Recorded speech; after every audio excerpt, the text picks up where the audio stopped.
Hello बच्चों, स्वागत है आप सबका हमारे चैनल में जिसका नाम है Chauhan academy of maths and science. आज हम पढ़ेंगे 9th क्लास का चैप्टर नंबर 2 पॉलिनोमियल, जो कि एक बहुत इंपॉर्टेंट चैप्टर है। पॉलिनोमियल बहुत इंपॉर्टेंट चैप्टर ये इसलिए भी है क्योंकि अलजेब्रा की एक तरह से ये सांसें है ये चैप्टर। तो इसके बारे में सबसे पहले जानते हैं कि पॉलिनोमियल होता क्या है। ये आपने 8th में भी पढ़ा था, 7th में भी पढ़ा था और ये आपको 10th क्लास में भी पढ़ना है। तो इसके बारे में देखते हैं कि पॉलिनोमियल होता क्या है। तो सबसे पहले पॉलिनोमियल क्या होता है। वैसे तो पॉलिनोमियल की कोई फिक्स डेफिनेशन है नहीं, लेकिन फिर भी हम इसे कोशिश करते हैं डिफाइन करने की। तो it is a chain of terms. ये क्या है? जो टर्म्स है उनकी एक चैन है। या फिर हम एक और डेफिनेशन अगर इसकी लिखें तो हम कह सकते हैं कि it is a combination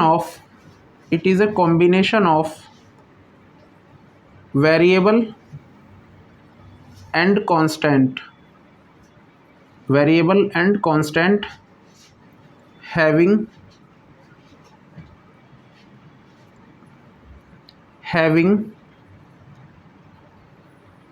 neither side zero.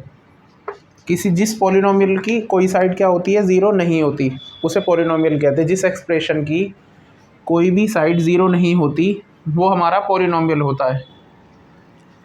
अब अगर मैं आपसे कहूँ कि 2x + 3 = 0, 2x + 3, तो इसमें क्या है? ये साइड ज़ीरो दे रखी है। यह ज़रूरी नहीं है ज़ीरो हो, कुछ और भी हो सकता है। इसमें = का साइन होता है।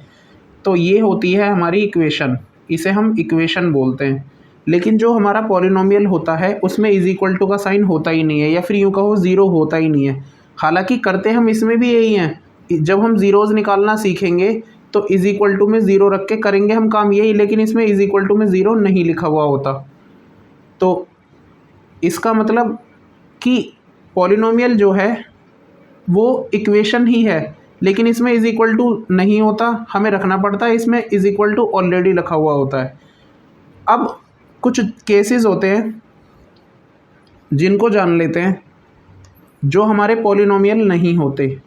तो इसमें आपके कौन से केसेस होते हैं?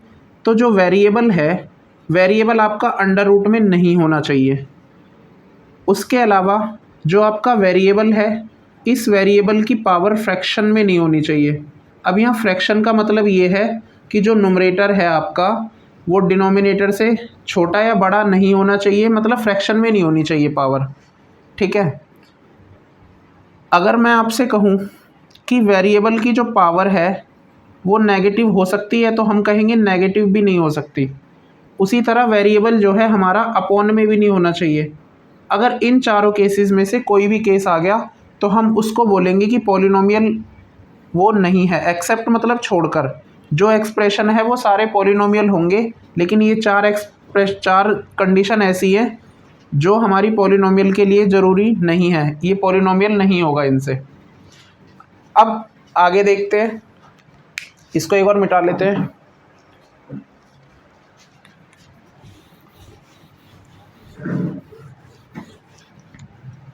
तो सबसे पहले देखिए आगे, अब जो हमने अभी कंडीशन पढ़ी है इन्हीं पे बेस्ड कुछ क्वेश्चंस देखते हैं। अगर मैं आपसे पूछूं 2x की पावर 2 + 3x + 5 क्या ये पॉलिनोमियल होगा? तो आप कहोगे ये पॉलिनोमियल आपका बिल्कुल होगा। लेकिन अगर मैं ये लिखूं 2x की पावर 2 + 3 √x + 2, तो आप कहोगे ये पॉलिनोमियल नहीं होगा, क्योंकि यहाँ पे रूट में आपका वेरिएबल आ गया। उसके अलावा अगर मैं लिखूं 5x² + 3x की पावर -1/2 तो और +3, और आपसे पूछूं क्या ये पॉलिनोमियल होगा? आप कहोगे ये भी नहीं होगा पॉलिनोमियल। इसके अलावा जब आगे चलते हैं, एक दो और एग्जांपल देखते हैं। +5/x + 2, तो ये भी आपका पॉलिनोमियल नहीं होगा क्योंकि वेरिएबल अपॉन में आ गया। एक दो और एग्जांपल देखें अगर हम, तो x² - 5x³ + x की पावर 2/3 + 4, और मैं आपसे पूछूं क्या ये पॉलिनोमियल होगा? आप कहोगे वेरिएबल की पावर यहाँ भी फ्रैक्शन में आ गई, इसका मतलब ये भी पॉलिनोमियल नहीं होगा। वहीं अगर मैं लिखूं 2x की power 3 minus plus 5x² minus 2x plus under root में 2x⁴। और मैं आपसे पूछूं क्या ये पॉलिनोमियल होगा? आप कहोगे ये पॉलिनोमियल बिल्कुल होगा, क्योंकि यहाँ पे हमारा वेरिएबल नहीं है अंडर रूट में, यहाँ पे 2 है। तो जो पॉलिनोमियल है उसमें डोमिनेंस वेरिएबल का होता है, तो हमें चेक भी वेरिएबल को करना है। न्यूमेरिक टर्म हमारा किसी में भी हो, कोई दिक्कत नहीं है। उम्मीद है आपको समझ में आया होगा। आगे चलते हैं नेक्स्ट उस पे। तो नेक्स्ट वाला देखते हैं सबसे पहले। तो नेक्स्ट के लिए एक है हमारा स्पेशल केस, एक है हमारा स्पेशल केस। अब ये स्पेशल केस क्या है? तो मैंने आपको एक कंडीशन बताई है अभी अभी कि वेरिएबल अगर अपॉन में लिखा हुआ हो जाए तो ये पॉलिनोमियल नहीं होगा। अगर वेरिएबल की पावर माइनस में लिखी हुई मिले तो भी ये पॉलिनोमियल नहीं होगा। वहीं अगर ये दोनों केसेस आपको एक साथ मिल जाएं, सपोज़ ये आपको कुछ ऐसा लिखा हुआ मिले कि 1 वेरिएबल और वेरिएबल पे पावर यहीं चढ़ रही हो तो माइनस, तो ये आपका पॉलिनोमियल होगा। मतलब इसको एक एग्जांपल से समझते हैं। अगर मैं लिखूं 2x³ प्लस 5x² माइनस का 2x और प्लस का 3 अपॉन में x⁻⁻4, तो यहाँ पे तो ठीक है पावर। जैसे ही मैं यहाँ आऊँगा तो मैं देखूँगा, इसको थोड़ा सही से लिखते हैं, प्लस 3 अपॉन में x⁻⁻4। तो ये हमारा पॉलिनोमियल होगा, क्योंकि वेरिएबल अपॉन में भी लिखा हुआ है, पावर माइनस में भी है। और आपको पता है प्रॉपर्टीज़ ऑफ पावर में आपने पढ़ा होगा कि अगर पावर माइनस में होती है तो ये रेसिप्रोकल हो जाता है। तो इसका मतलब ये 2x³ plus 5x² minus 2x ये ऊपर जाएगा तो ये आपको कुछ इस तरह से लिखा हुआ दिखेगा। और अब ये बिल्कुल सही है, इसका मतलब ये हमारा पॉलिनोमियल है। अब आगे देखते हैं, कुछ और बातें समझते हैं इसके बारे में। तो इसके बारे में कुछ और बातें जानते हैं। तो सबसे पहले अगर मैं आपसे कहूँ कि 2x की 2y plus 3x plus 2y²x, क्या ये आपका पॉलिनोमियल होगा? तो आप कहेंगे ये हमारा पॉलिनोमियल बिल्कुल होगा। और ये जो होगा ये पॉलिनोमियल इन 2 वेरिएबल होगा। ये जो पॉलिनोमियल होगा ये पॉलिनोमियल इन 2 वेरिएबल होगा, क्योंकि आपको नज़र आना चाहिए यहाँ पे 2 वेरिएबल हैं x और y। अगर यहाँ पे 2 वेरिएबल हैं तो इसका मतलब मैं कह सकता हूँ कि ये हमारा पॉलिनोमियल है। मेन चीज़ है कि जो पॉलिनोमियल की कंडीशन है वो होनी चाहिए अप्लाई। जो हमने बाकी 4 कंडीशन पढ़ी हैं उनमें से कुछ नहीं होना चाहिए। तो हमने देख लिया कि यहाँ पे वेरिएबल अंडर रूट में भी नहीं है, अपॉन में भी नहीं है, पावर माइनस प्लस में भी नहीं है। इसका मतलब ये ठीक है, भले ही इसमें 2 वेरिएबल हों कोई दिक्कत नहीं है। अब हम आगे चलते हैं और देखते हैं कुछ और चीज़ें। अब पॉलिनोमियल को लिखा कैसे जाता है? तो अगर मैं लिखूं px = x² plus 5x plus 2, तो इस px का क्या मतलब है? इस px को रीड कैसे करते हैं तो ये समझना है हमें। इस px को रीड करने के लिए हम इसे बोलेंगे polynomial of x variable, polynomial of x variable. मतलब ये पॉलिनोमियल तो है, इसमें वेरिएबल क्या है हमारा x है। उसी तरह अगर मैं यहाँ लिखूँ py = 3y² plus 5y minus 6, इसमें आपको दिख रहा होगा कि जो हमारा पॉलिनोमियल है उसमें वेरिएबल कौन सा है? तो आप बोलोगे सर इसमें y वेरिएबल है, इसमें y वेरिएबल है। लेकिन अगर मैं ऐसा लिखूं कि px = 3y² plus 5y minus का 6, तो ये गलत होगा लिखना। क्यों? क्योंकि यहाँ तो मैं कहना चाह रहा हूँ कि जो पॉलिनोमियल है उसमें वेरिएबल x है, जबकि मैं यहाँ देख रहा हूँ कि जो पॉलिनोमियल है उसमें वेरिएबल क्या है हमारा y है। तो हम ऐसे लिखेंगे तो ये गलत होगा। अब कुछ और चीज़ें देखते हैं पॉलिनोमियल से रिलेटेड। तो पॉलिनोमियल से रिलेटेड कुछ और चीज़ें देखते हैं। तो सबसे पहली चीज़ आती है हमारी टर्म्स ऑफ पॉलिनोमियल। पॉलिनोमियल के टर्म्स कौन कौन से होते हैं?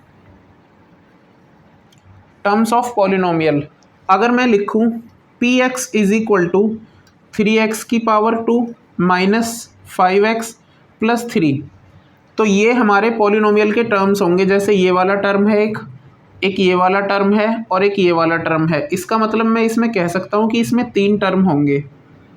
उसी तरह एक और एग्जांपल अगर मैं अपने पास से लूँ और यहाँ पे लिखूँ अगर मैं 2x + 1, तो यहाँ पे अगर मैं देख पा रहा हूँ तो यहाँ पे हमारे 2 टर्म हैं। तो यहाँ पे जो नंबर ऑफ टर्म्स हैं वो 2 हैं। इसका मतलब टर्म्स का मतलब मैं कह सकता हूँ कि पार्ट ऑफ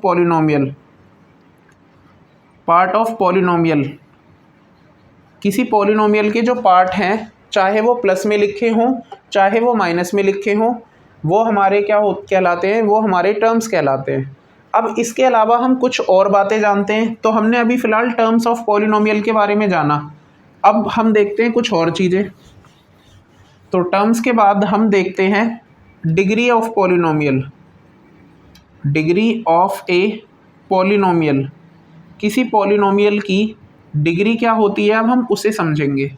तो डिग्री ऑफ पॉलिनोमियल का मतलब होता है बच्चों, डिग्री ऑफ पॉलिनोमियल का मतलब होता है highest power of a variable, highest power of variable in A given polynomial. जो हमें पॉलिनोमियल दे रखा है उस पॉलिनोमियल में x की यानी कि वेरिएबल की, तो x भी हो सकता है, y भी हो सकता है और z भी हो सकता है, उसकी हाईएस्ट पावर क्या है वो ही हमारी डिग्री होती है। तो इसी को कहते हैं degree of polynomial. For example अगर मैं लिखूं कि 2x³ minus 5x4 plus 2x² minus x6 + 1, अगर मैं आपसे पूछूं कि इसमें डिग्री क्या है, तो हम सबसे पहले देखेंगे वेरिएबल की हाईएस्ट पावर कहाँ है। तो जब इसमें आप पावरों को देखोगे सही से, तो यहाँ पे मैंने नज़र मारी तो सबसे जो बड़ी पावर है वो मुझे यहाँ नज़र आई 6। इसका मतलब जो डिग्री है इस पॉलिनोमियल की वो 6 होगी। अब कुछ बच्चे इसमें क्या गलती करते हैं, तो वो डिग्री ऑफ पॉलिनोमियल जब निकालते हैं तो वो पावर लिखने की बजाय वो पूरा का पूरा टर्म लिख देते हैं x⁻6, जबकि ये गलत होता है। आपको सिर्फ डिग्री लिखनी है। तो डिग्री मतलब जो वेरिएबल की हाईएस्ट पावर है, सिर्फ आपको पावर लिखनी है, आपको बेस लिखने की कोई ज़रूरत नहीं है। अब इसके अलावा हम आगे चलते हैं और देखते हैं इसके बारे में थोड़ा सा कुछ और आगे क्या है। अब इसके बाद आता है हमारा कोफिशिएंट ऑफ ए पॉलिनोमियल। इसके बाद आता है हमारा कोफिशिएंट ऑफ ए पॉलिनोमियल। तो what is the meaning of coefficient? तो coefficient means numeric multiplier of a variable. किसी वेरिएबल का जो न्यूमेरिक मल्टीप्लायर होता है उसको बच्चों हम कोफिशिएंट ऑफ पॉलिनोमियल कहते हैं। कोफिशिएंट ऑफ पॉलिनोमियल, या फिर हम कोफिशिएंट ऑफ पॉलिनोमियल से अच्छा है हम कोफिशिएंट ऑफ टर्म कहें, क्योंकि हम किसी पर्टिकुलर टर्म के कोफिशिएंट की बात करेंगे। जबकि हम जब कोफिशिएंट्स ऑफ पॉलिनोमियल की बात करेंगे तो उसमें सारे जितने भी टर्म हैं हम उन सारे टर्म्स के मल्टीप्लायर की बात करेंगे। अगर मैं आपसे कहूँ, अगर मैं यहाँ एक टर्म लिखता हूँ और आपसे कहता हूँ कि इसमें मुझे कोफिशिएंट बताओ x⁻3 का, तो हमने देखा x⁻3 जो है वो यहाँ लिखा हुआ है। इस x⁻3 के साथ नंबर क्या लिखा हुआ है, तो आप कहोगे सर 3 नहीं, -3 लिखा हुआ है इसके साथ, तो इसका जो कोफिशिएंट है वो हमारा -3 हो गया। अगर मैं आपसे कहूँ कि मुझे x² का कोफिशिएंट बताओ, तो आप कहेंगे सर x² के साथ तो 2 लिखा हुआ है प्लस का, तो ये हमारा इसका कोफिशिएंट हो गया। अगर मैं आपसे कहूँ कि x का कोफिशिएंट बताओ, तो आप देखोगे x यहाँ लिखा हुआ है, इसके साथ 5 है। उसी तरह अगर मैं आपसे कहूँ x⁻4 का कोफिशिएंट बताओ, तो आप x⁻4 ढूंढोगे, इसमें यहाँ आ गई, इसके साथ क्या लिखा हुआ है। तो जब किसी के साथ कुछ नहीं लिखा हुआ होता, आपको पता है उसके मल्टीप्लाई में 1 होता है, तो इसका मतलब x⁻4 जो है इसका कोफिशिएंट हमारा 1 आएगा। वहीं अगर मैं आपसे पूछ लूँ x⁻5 का कोफिशिएंट बताओ, तो आप देखोगे इसमें x की पावर 5 तो कहीं लिखा हुआ ही नहीं है, लेकिन मैथ्स में इम्पॉसिबल तो कुछ होता ही नहीं है। तो यहाँ पे अगर आप ध्यान से देखोगे x की पावर 4 नहीं लिखा हुआ, लेकिन मैं इसमें ऐड ऑन कर सकता हूँ। कैसे? तो मैं यहाँ 0 लिख सकता हूँ और इनटू में x की पावर 5 लिख सकता हूँ, क्योंकि 0 का मतलब तो अभी भी 0 ही लिखा हुआ है, तो इसको लिखने की भी ज़रूरत नहीं होगी, लेकिन हमने ये लिख दिया। अब हमने देखा x की पावर 5 के साथ मल्टीप्लाई में क्या लिखा हुआ है, 0, तो इसका मतलब x की पावर 5 का जो कोफिशिएंट आ गया वो हमारा 0 आ गया। तो उम्मीद है आपको कोफिशिएंट के बारे में समझ में आया होगा। तो अब देखते हैं हम कुछ आगे, कुछ और बातें समझते हैं।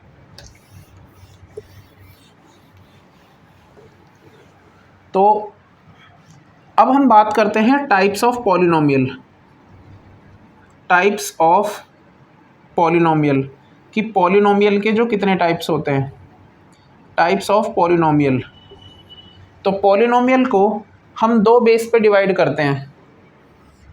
पॉलिनोमियल को हम दो बेस पे डिवाइड करते हैं, एज पर टर्म और एज पर डिग्री। पॉलिनोमियल को हम दो बेसिस पे डिवाइड करते हैं, एज पर टर्म और एज पर डिग्री। तो टर्म के हिसाब से जो हमारे पॉलिनोमियल होते हैं वो 3 टाइप के होते हैं। तो पहला होता है बच्चों मोनोमियल। दूसरा होता है हमारा बायनोमियल। और तीसरा होता है बच्चों हमारा ट्राइनोमियल। तो मोनोमियल होता है, बाइनोमियल होता है और ट्राइनोमियल होता है। तो मोनोमियल ग्रीक भाषा का वर्ड है मोनो, और मोनो का मतलब होता है सिंगल। तो इसका मतलब अगर मैं इसमें टर्म की बात करूं तो जो इसमें टर्म होंगे वो एक ही सिंगल टर्म होगा, और इसमें बाइनोमियल में क्या होगा, जो इसमें नंबर ऑफ टर्म्स होंगे तो इसमें बच्चों इसमें हमारे 2 टर्म होंगे। और अगर मैं बात करूं ट्राइनोमियल की, तो ट्राइनोमियल में हमारे जो टर्म होंगे वो 3 होंगे। इसमें नंबर ऑफ टर्म 3 होंगे। अगर मुझे इसका एग्जाम्पल लिखना पड़े तो मैं इसका एक एग्जाम्पल लिख सकता हूँ 5x, या 5x का स्क्वायर भी लिख सकते हो आप। उसी तरह अगर मुझे बाइनोमियल का एग्जाम्पल लिखना पड़े तो मैं बाइनोमियल का एग्जाम्पल लिखूँगा 5x स्क्वायर प्लस 1। अगर मुझे ट्राइनोमियल का एग्जाम्पल लिखना पड़े तो मैं इसका एग्जाम्पल लिखूँगा 5x square plus 1 plus 2x। तो इसमें आप देख पा रहे हो 3 टर्म है, इसमें 2 टर्म है और इसमें सिर्फ एक ही टर्म है। अब हम देखते हैं एज पर डिग्री। तो एज पर डिग्री के हिसाब से भी जो पॉलिनोमियल है हमारा वो 3 टाइप का होता है। तो पहला होता है हमारा लीनियर पॉलिनोमियल, लीनियर होता है। दूसरा होता है हमारा क्वाड्रेटिक, और तीसरा होता है बच्चों क्यूबिक। तो लीनियर पॉलिनोमियल, क्वाड्रेटिक पॉलिनोमियल और क्यूबिक पॉलिनोमियल। तो जो लीनियर पॉलिनोमियल होता है, क्योंकि हम यहाँ डिग्री की बात कर रहे हैं, तो जो लीनियर पॉलिनोमियल होता है इसमें डिग्री यानी कि हाईएस्ट पावर 1 होती है। वहीं अगर मैं आपसे क्वाड्रेटिक की बात करूँ तो क्वाड्रेटिक में जो हमारी डिग्री होती है वो 2 होती है। अगर मैं बात करूँ क्यूबिक में, तो क्यूबिक में जो हमारी डिग्री होती है वो 3 होती है। अगर मुझे इसका एक एग्जाम्पल लिखना पड़े तो मैं इसका एग्जाम्पल लिख सकता हूँ x प्लस 1। वहीं अगर मुझे इसका एग्जाम्पल लिखना है तो मैं इसका एग्जाम्पल लिख सकता हूँ 5x प्लस 2, और यहाँ पे प्लस एक्स स्क्वायर और लिख देता हूँ। यहाँ पे जो डिग्री है हाईएस्ट पावर वो 2 है। वहीं अगर मुझे क्यूबिक का लिखना पड़े तो क्यूबिक में मैं लिख सकता हूँ एग्जाम्पल में क्यूबिक के x की power 3 plus x square plus 1। तो ये हमारा क्यूबिक का एग्जाम्पल हो गया।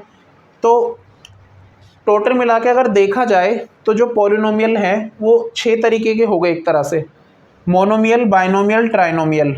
टर्म के हिसाब से, डिग्री के हिसाब से आपके लीनियर, क्वाड्रेटिक और क्यूबिक, 3 तरीके के ये हो गए। तो टोटल मिला के देखा जाए तो आपके 6 टाइप के पॉलिनोमियल हो गए।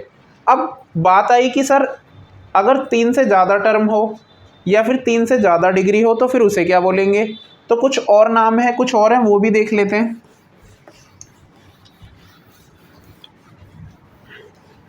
अब अगर कोई ऐसा पॉलिनोमियल आ जाए जिसमें इस तरह से लिखा हो कुछ, तो इसमें जो डिग्री है हाईएस्ट पावर वो कितनी है, तो आप कहोगे सर इसमें डिग्री 4 है हाईएस्ट पावर। तो डिग्री अगर 4 है तो इसका मतलब हम इसे कह सकते हैं 4 वाले को बाई क्वाड्रेटिक, 4 वाले को हम बोलेंगे बाई क्वाड्रेटिक। वहीं अगर मैं डिग्री 6 लिख दूं, अगर मैं डिग्री 6 लिखूं और मैं इसका नाम पूछूं तो इसका नाम होगा बाय क्यूबिक, इसका नाम होगा बाय क्यूबिक। तो इसका मतलब डिग्री 4 है बाय क्वाड्रेटिक, डिग्री अगर 6 है तो बाय क्यूबिक। अगर डिग्री इससे ज़्यादा चली जाए, जैसे 7 आ जाए, 5 आ जाए या कुछ और आ जाए, तो बच्चों उसको आप पॉलिनोमियल ही बोलेंगे, उसको आप पॉलिनोमियल ही बोलेंगे। सिर्फ ये कुछ नाम है, quadratic, cubic, biquadratic, bicubic, जो हमने स्पेसिफाई करे हैं, बाकी सबको हम पॉलिनोमियल ही बोलेंगे। उसी तरह से अगर टर्म 3 से ज़्यादा आ जाए, x3 plus 4x² plus 5x plus 1, तो अगर 4 से ज़्यादा टर्म आ जाए, मतलब 3 से ज़्यादा टर्म आ जाए, तो उसको हम बोलेंगे पॉलिनोमियल ही बोलेंगे। उसे भी हम क्या बोलेंगे, तो उसे भी हम बच्चों पॉलिनोमियल ही बोलेंगे। तो ये आपका 9th क्लास की एक्सरसाइज 2.1 का इंट्रोडक्शन था। अब आप चाहोगे तो 2.1 आपकी कंप्लीट हो जाएगी, उसका मैंने पूरा का पूरा इंट्रोडक्शन दे दिया है। नेक्स्ट क्लास में हम 2.1 के क्वेश्चन डिस्कस करेंगे। Thanks for watching.